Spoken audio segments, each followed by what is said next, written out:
Welcome to the Gentle Healing Project. If you're new here, I'm glad you have found this place. This channel is not about having things all figured out, but rather a place, a space we share where we try and understand ourselves a little bit better and learn to be gentle with what we are carrying inside. For years, I've been living into a survival mode, and that is when my body was not feeling safe. There was nothing dramatic that was happening, but instead, my body kept being in an urgency, which is where my body slightly felt intense. My mind kept racing, sometimes was much ahead of me or was lagging behind. Staying in present was almost difficult. As Gabor Mate has rightly noted in his works that the body keeps the score from the place the mind runs away from. And that's exactly what was happening. Even if we forget or mind forgets, but body remembers what it has been through. And that is when, after understanding all of that, the game changed, because now I understand something is deep and something needs to be resolved again from the root. And this is when I have inculcated these 4 practices that I do every single day that signals my body's safety. And whenever there is a pattern that repeats, the repetition always brings familiarity for our bodies to stay in. The first thing, which is embarrassingly very simple, is a glass of warm water first thing in the morning. As simple as it sounds, whenever we have something warm in our hands or when we are covering ourselves with something warm, it signals safety, it signals warmth, and that warmth also again is a signal to our nervous system that it is safe. So this is when I wake up in the morning and I pick up a glass of water which is nicely warm, and I sit on my table without any distractions,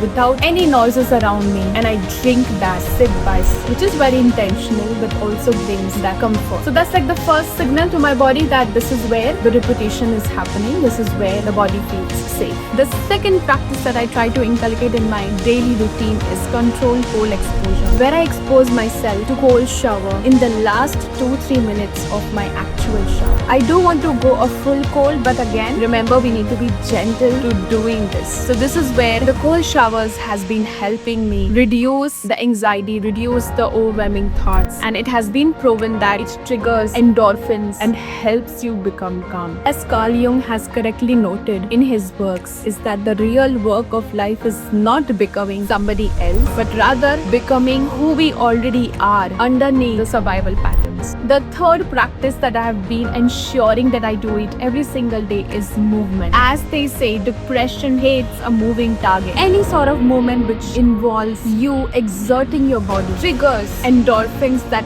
calms the nervous system down over the time. And the fact that you're doing it every single day establishes a pattern that in turn tells our nervous system it is okay, it is safe, because now it is getting to feel good on regular intervals. Especially for somebody who has lived in survival mode for a lot of years, all of the unprocessed energy gets stored as attention. And when you keep resisting those emotions, right, it persists, right? As Carl Jung said, what you resist persists. And when I stopped resisting it, when I started moving it kind of loosened things up from the bottom up. So next time you're feeling anxious or you think life is getting overwhelming, go for a quick run.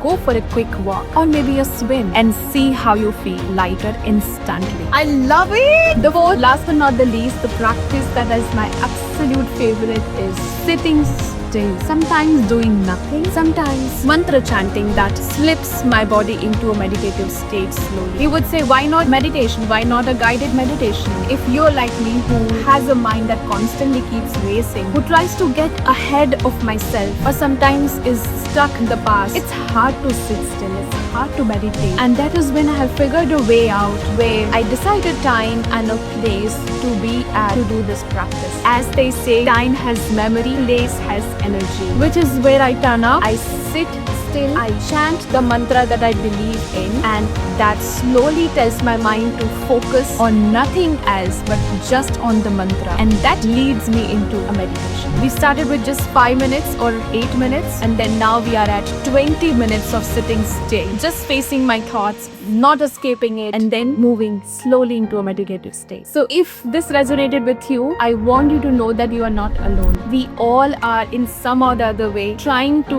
learn and know ourselves a little bit better. And I hope these 4 practices helps you as much as it has done thus for me. Please let me know in the comments below if you also have certain practice that you do every single day and that has helped. I will see you in my next video. Until then, bye.